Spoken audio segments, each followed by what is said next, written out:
मेरे प्यारे दोस्तों, भाइयों और बहनों, आप सबका राधा कृष्ण भक्ति ज्ञान चैनल में स्वागत है। आज मैं आप सबको दुर्गा सप्तशती के मध्यम चरित्र का पाठ सुनाने जा रही हूँ। सदा दुर्गा सप्तशती का मध्यम चरित्र से ही पाठ करना और सुनना चाहिए। तो चलिए दोस्तों, आप सबको दुर्गा सप्तशती के मध्यम चरित्र का पाठ सुनाती हूँ। देवताओं के तेज से देवी का प्रादुर्भाव और महिषासुर की सेना का वध।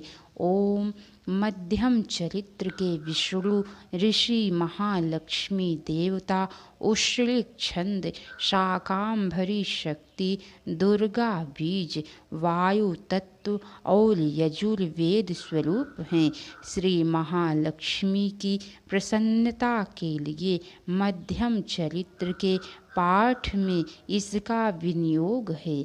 मैं कमल के आसन पर बैठी हुई प्रसन्न मुख वाली महिषासुर मर्दिनी भगवती महालक्ष्मी का भजन करता हूँ, जो अपने हाथों में अक्षमाला, फरसा, गदा, बाण, वज्र, पद्म, धनुष, कुंडिका, दंड, शक्ति, खड्ग, ढाल, शंख, घंटा, मधु पात्र, शूल, पाश और चक्र धारण करती हैं। ऋषि कहते हैं, पूर्व काल में देवताओं और असुरों में पूरे 100 वर्षों तक घोर संग्राम हुआ। उसमें असुरों का स्वामी महिषासुर था और देवताओं के नायक इंद्र थे। उस युद्ध में देवताओं की सेना महाबली असुरों से परास्त हो गई। संपूर्ण देवताओं को जीतकर महिषासुर इंद्र बन बैठा। तब पराजित देवता प्रजापति ब्रह्मा जी को आगे करके उस स्थान पर गए जहाँ भगवान शंकर और विष्णु विराजमान थे।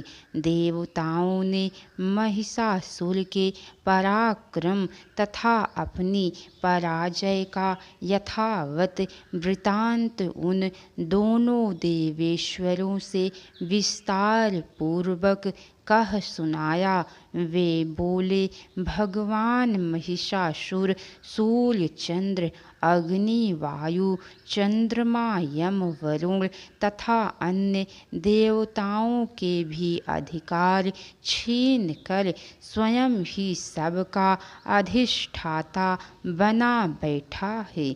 उस दुरात्मा महिष ने समस्त देवताओं को स्वर्गलोक से निकाल दिया है। अब वे मनुष्यों की भांति पृथ्वी पर विचरते हैं। दैत्यों की यह सारी करतूत हमने आप लोगों से कह सुनाई। अब हम आपकी ही शरण में आए हैं। उसके वध का कोई उपाय सोचिए। इस प्रकार देवताओं के वचन सुनकर भगवान विष्णु और शिव ने दैत्यों पर बड़ा क्रोध किया। उनकी भौहें तन गई और मुंह टेढ़ा हो गया। तब अत्यंत कोप में भरे हुए चक्रपाणी श्री विष्णु के मुख से एक महान तेज प्रकट हुआ। इसी प्रकार ब्रह्मा, शंकर तथा इंद्र आदि अनान्य देवताओं के शरीर से भी बड़ा भारी तेज निकला। वह सब मिलकर एक हो गया। महान तेज का वह पुंज ज्वाज्वल्यमान पर्वत सा जान पड़ा। देवताओं ने देखा वहाँ उसकी ज्वालाएं संपूर्ण दिशाओं में व्याप्त हो रही थी। संपूर्ण देवताओं के शरीर से प्रकट हुए उस तेज की कहीं तुलना नहीं थी। एकत्रित होने पर वह एक नारी के रूप में परिणत हो गया और अपने प्रकाश से तीनों लोकों में व्याप्त जान पड़ा। भगवान शंकर का जो तेज था उससे उस देवी का मुख प्रकट हुआ।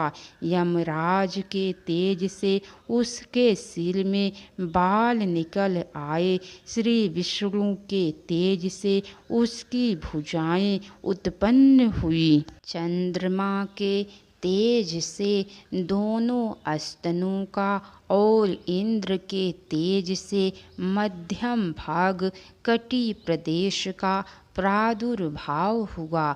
वरुण के तेज से जंघा और पिंडली तथा पृथ्वी के तेज से नितंब भाग प्रकट हुआ। ब्रह्मा के तेज से दोनों चरण और सूर्य के तेज से उसकी अंगुलियां हुई। वसुओं के तेज से हाथों की अंगुलियां और कुबेर के तेज से नासिका प्रकट हुई। उस देवी के दांत प्रजापति के तेज से और तीनों नेत्र अग्नि के तेज से प्रकट हुए थे। उसकी भौहें संध्या की और कान वायु के तेज से उत्पन्न हुए थे।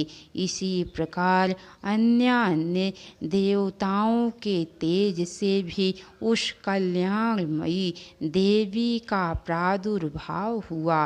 तदंतर समस्त देवताओं के तेजः पुंज से प्रकट हुई देवी को देखकर महिषासुर के सताए हुए देवता बहुत प्रसन्न हुए। पिनाकधारी भगवान शंकर ने अपने शूल से एक शूल निकाल कर उन्हें दिया। फिर भगवान विष्णु ने भी अपने चक्र से चक्र उत्पन्न करके भगवती को अर्पण किया। वरुण ने भी शंख भेंट किया।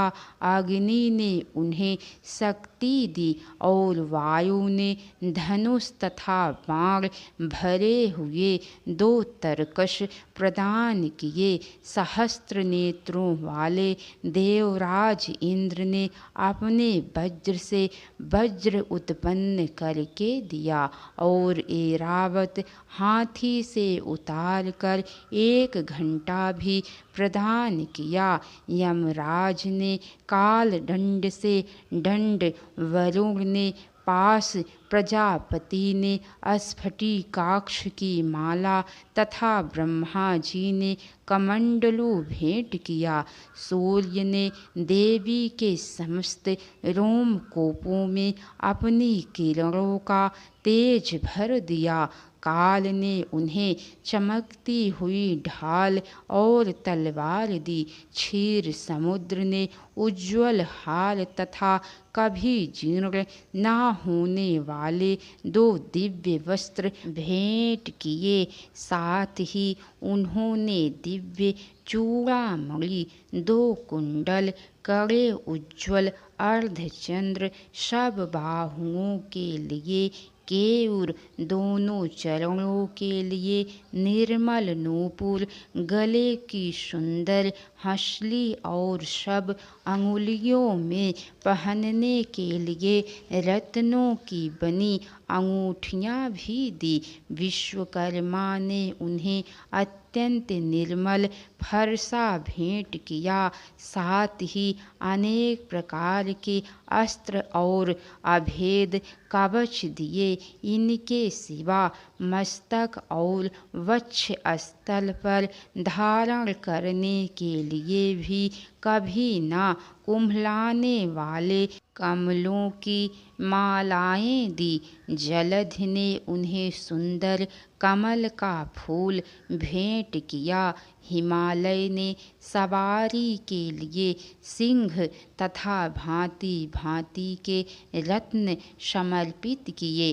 धनाक्ष कुबेर ने मधु से भरा पान पात्र दिया तथा संपूर्ण नागों के राजा शेष ने, जो इस पृथ्वी को धारण करते हैं, उन्हें बहुमूल्य मणियों से विभूषित नागहार भेंट दिया।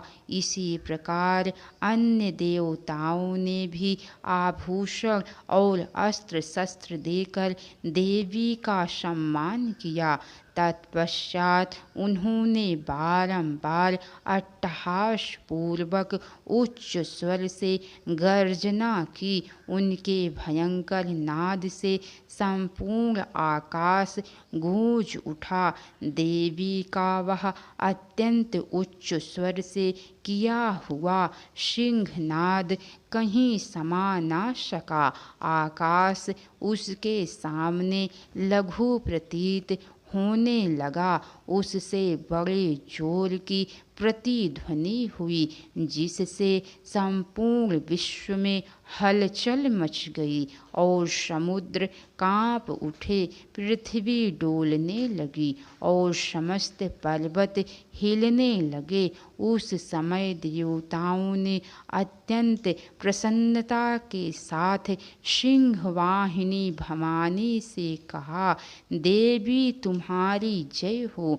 साथ ही महर्षियों ने भक्ति भाव से विनम्र होकर उनका स्तवन किया। संपूर्ण त्रिलोकी को क्षोभग्रस्त देख दैत्यगण अपनी समस्त सेना को कवच आदि से सुसज्जित कर हाथों में हथियार ले सहसा उठकर खड़े हो गए। उस समय महिषासुर ने बड़े क्रोध में आकर कहा, आहा, यह क्या हो रहा है। फिर वह संपूर्ण असुरों से घिर कर उस सिंहनाद की ओर लक्ष्य करके दौड़ा और आगे पहुंचकर उसने देवी को देखा, जो अपनी प्रभा से तीनों लोकों को प्रकाशित कर रही थी। उनके चरणों के भार से पृथ्वी दबी जा रही थी। माथे के मुकुट से आकाश में रेखा सी खींच रही थी तथा वे अपने धनुष की टंकार से सातों पातालों को क्षुब्ध किए देती थी। देवी अपनी 1000 भुजाओं से संपूर्ण दिशाओं को आच्छादित करके खड़ी थी। तदंतर उनके साथ दैत्यों का युद्ध छिड़ गया। नाना प्रकार के अस्त्र शस्त्रों के प्रहार से संपूर्ण दिशाएं उद्भासित होने लगी। चिछुर नामक महान असुर महिषासुर का सेना नायक था। वह देवी के साथ युद्ध करने लगा। अन्य दैत्यों की चतुरंगड़ी सेना साथ लेकर चामर भी लड़ने लगा। 60,000 रथियों के साथ आकर उदग्र नामक महादैत्य ने लोहा लिया। 1 करोड़ रथियों को साथ लेकर महाहनु नामक दैत्य युद्ध करने के लिए आगे बढ़ा, जिसके रोएं तलवार के समान तीखे थे। वह अश्लोमा नामक महादैत्य 5 करोड़ रथी सैनिकों सहित युद्ध में आ डटा। 60 लाख रथियों से घिरा हुआ वासकल नामक दैत्य भी उस युद्ध भूमि में लड़ने लगा। परिवारित नामक राक्षस हाथी सवार और घुड़सवारों के अनेक दलों तथा 1 करोड़ रथियों की सेना लेकर युद्ध करने लगा। बिडाल नामक दैत्य 5 अरब रथियों से घिरकर लोहा लेने लगा। इनके अतिरिक्त और भी हजारों महादैत्य रथ, हाथी और घोड़ों की सेना साथ लेकर महादेवी के साथ युद्ध करने लगे।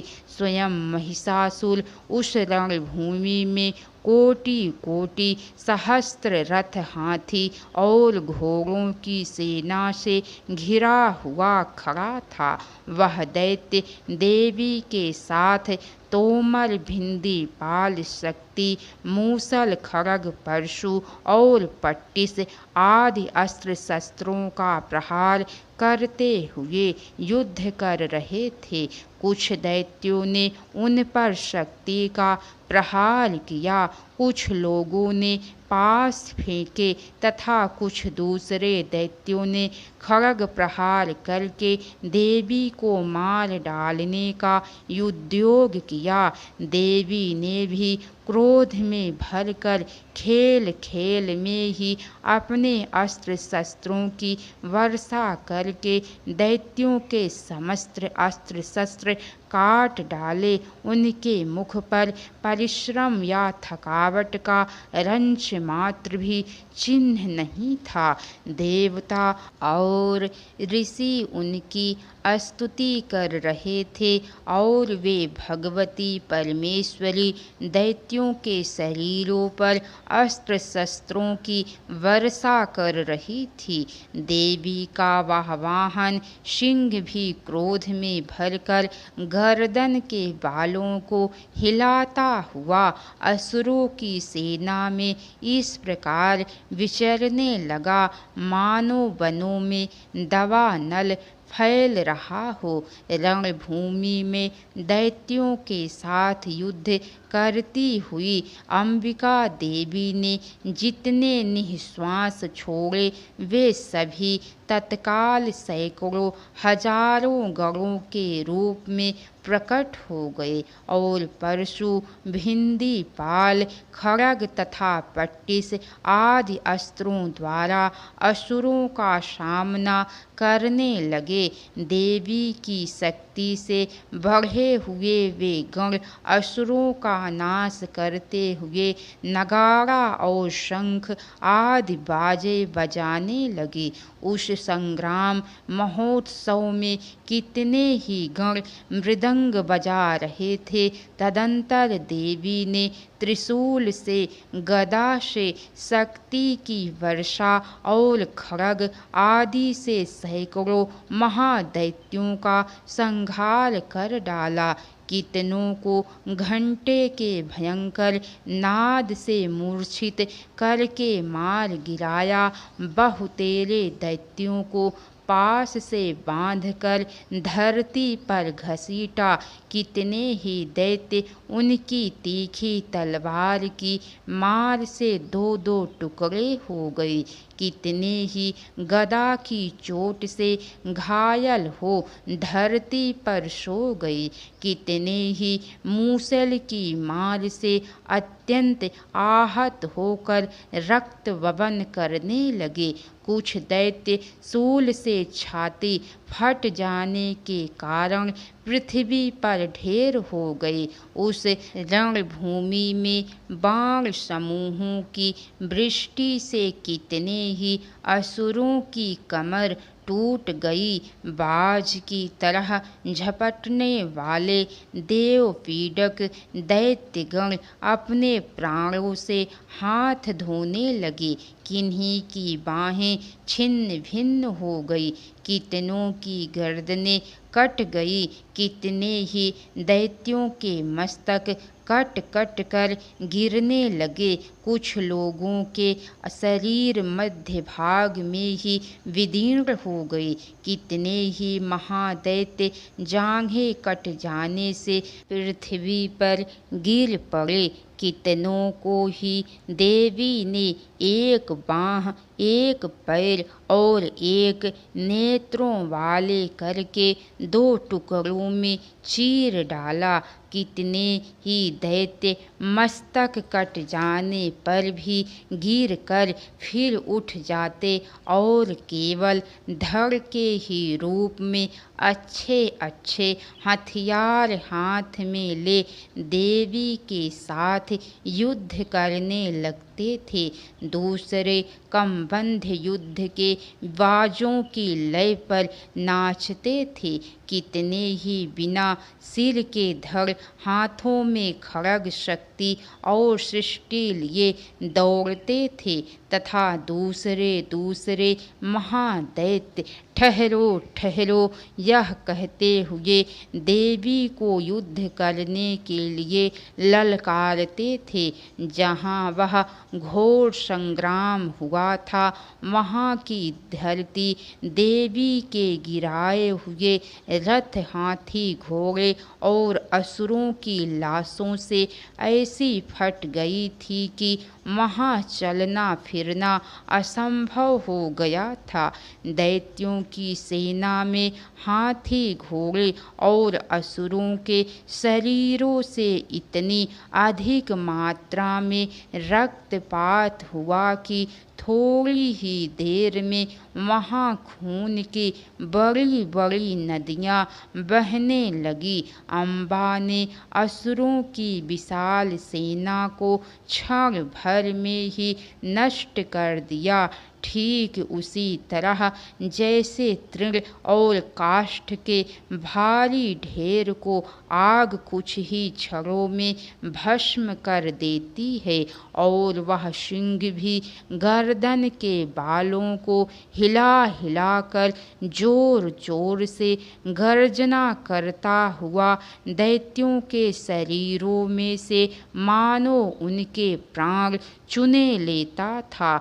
वहाँ देवी के गणों ने भी उस महादैत्यों के साथ ऐसा युद्ध किया जिससे आकाश में खड़े हुए देवतागण उन पर बहुत संतुष्ट हुए और फूल बरसाने लगे। सेनापतियों सहित महिषासुर का वध। अम्बा के श्री अंगों की कांति उदय काल के सहस्त्रों सूर्यों के समान है। वे लाल रंग की रेशमी साड़ी पहने हुए हैं और उनके गले में मुंडमाला शोभा पा रही है। दोनों स्तनों पर रक्त चंदन का लेप लगा है। वे अपने कर कमलों में जप मालिका, विद्या और अभय तथा वर नामक मुद्राएं धारण किए हुए हैं। 3 नेत्रों से सुशोभित मुखारविंद की बड़ी शोभा हो रही है। उनके मस्तक पर चंद्रमा के साथ ही रत्नमय मुकुट बधा है तथा वे कमल के आसन पर विराजमान है। ऐसी देवी को मैं भक्ति पूर्वक प्रणाम करता हूँ। ऋषि कहते हैं, दैत्यों की सेना को इस प्रकार तहस नहस होते देख महादैत्य सेनापति चिछुल क्रोध में भरकर अंबिका देवी से युद्ध करने के लिए आगे बढ़ा। वह असुर रणभूमि में देवी के ऊपर इस प्रकार बाणों की वर्षा करने लगा जैसे बादल मेरुगिरी के शिखर पर पानी की धार बरसा रहा हो। तब देवी ने अपने बाणों से उसके बाण समूहों को अनायास ही काट कर उसके घोड़ों और सारथी को भी मार डाला। साथ ही उसके धनुष तथा अत्यंत ऊंची ध्वजा को भी तत्काल काट गिराया। धनुष कट जाने पर उसके अंगों को अपने बाणों से बीध डाला। धनुष, रथ, घोड़े और सारथी के नष्ट हो जाने पर वह असुर ढाल और तलवार लेकर देवी की ओर दौड़ा। उसने तीखी धार वाली तलवार से सिंह के मस्तक पर चोट करके देवी की भी बाईं भुजा में बड़े वेग से प्रहार किया। राजन, देवी की बाह पर पहुँचते ही वह तलवार टूट गई।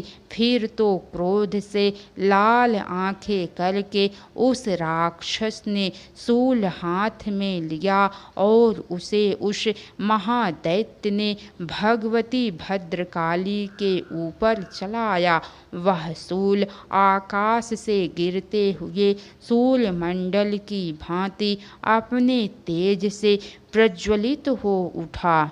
उस शूल को अपनी ओर आते देख देवी ने भी शूल का प्रहार किया। उससे राक्षस के शूल के सैकड़ों टुकड़े हो गए। साथ ही महादैत्य चिछुर की भी धज्जियां उड़ गई। वह प्राणों से हाथ धो बैठा। महिषासुर के सेनापति उस महापराक्रमी चिछुर के मारे जाने पर देवताओं को पीड़ा देने वाला चामर हाथी पर चढ़कर आया। उसने भी देवी के ऊपर शक्ति का प्रहार किया, किंतु जगदम्बा ने उसे अपने हुंकार से ही आहत एवं निष्प्रभ करके तत्काल पृथ्वी पर गिरा दिया। शक्ति टूटकर गिरी हुई देख चामर को बड़ा क्रोध हुआ। अब उसने शूल चलाया, किंतु देवी ने उसे भी अपने बाणों द्वारा काट डाला।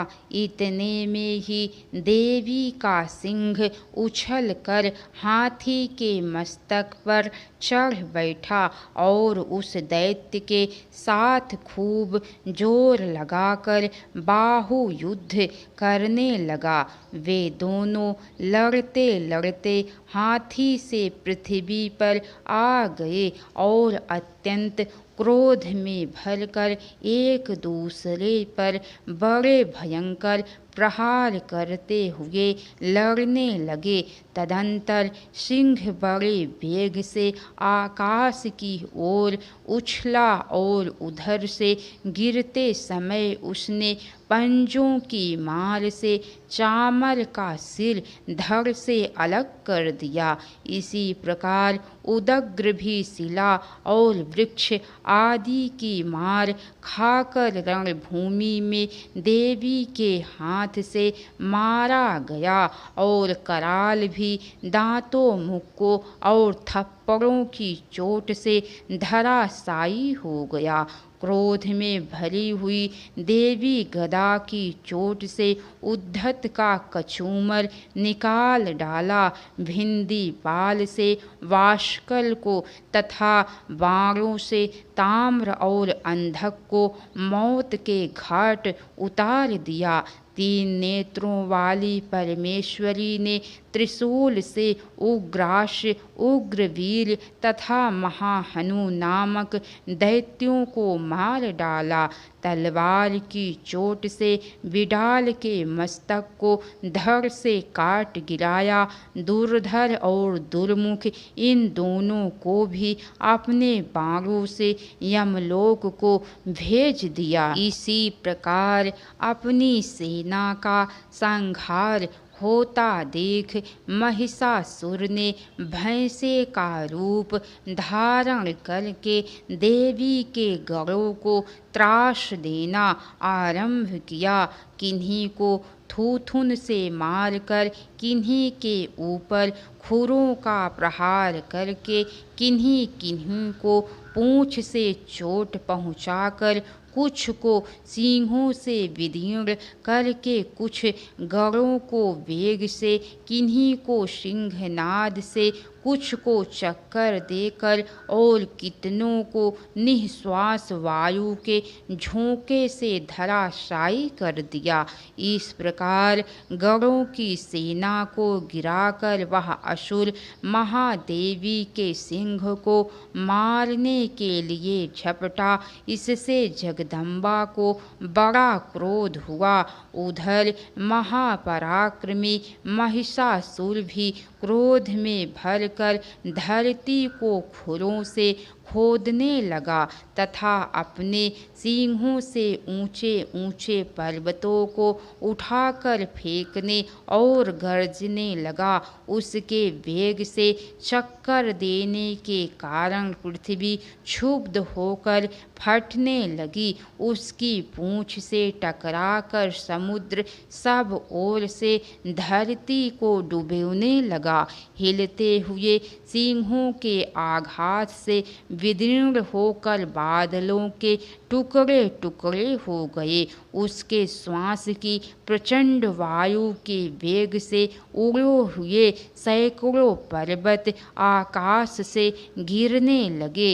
इस प्रकार क्रोध में भरे हुए उस महादैत्य को अपनी ओर आते देख चंडिका ने उसका वध करने के लिए महान क्रोध किया। उन्होंने पास फेंककर उस महान असुर को बांध लिया। उस महासंग्राम में बध जाने पर उसने भैंसे का रूप त्याग दिया और तत्काल सिंह के रूप में वह प्रकट हो गया। उस अवस्था में जगदम्बा ने ज्यों ही उसका मस्तक काटने लिए उद्धत हुई, त्यों ही वह खड्गधारी पुरुष के रूप में दिखाई देने लगा। तब देवी ने तुरंत ही बाणों की वर्षा करके ढाल और तलवार के साथ उस पुरुष को भी बींध डाला।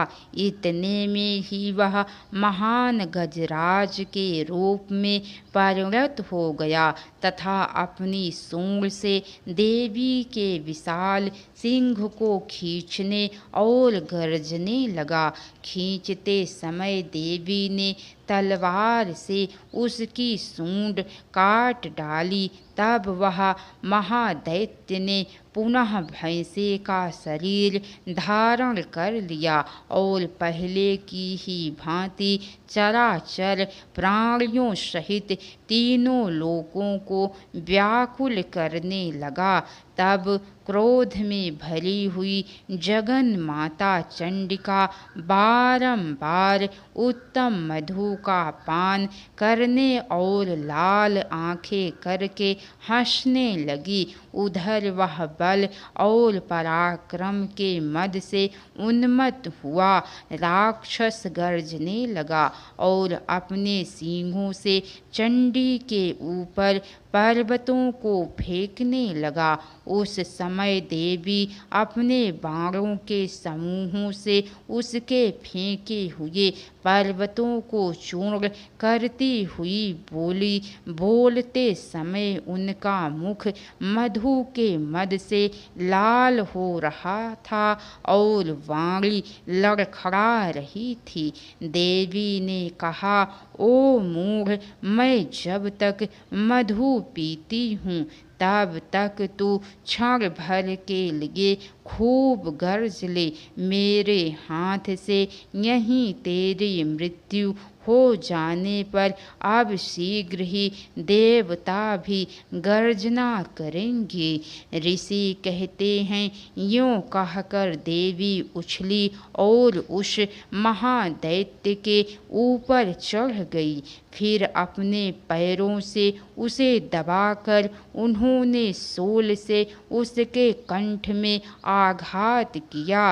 उनके पैरों से दबा होने पर भी महिषासुर अपने मुख से दूसरे रूप में बाहर होने लगा।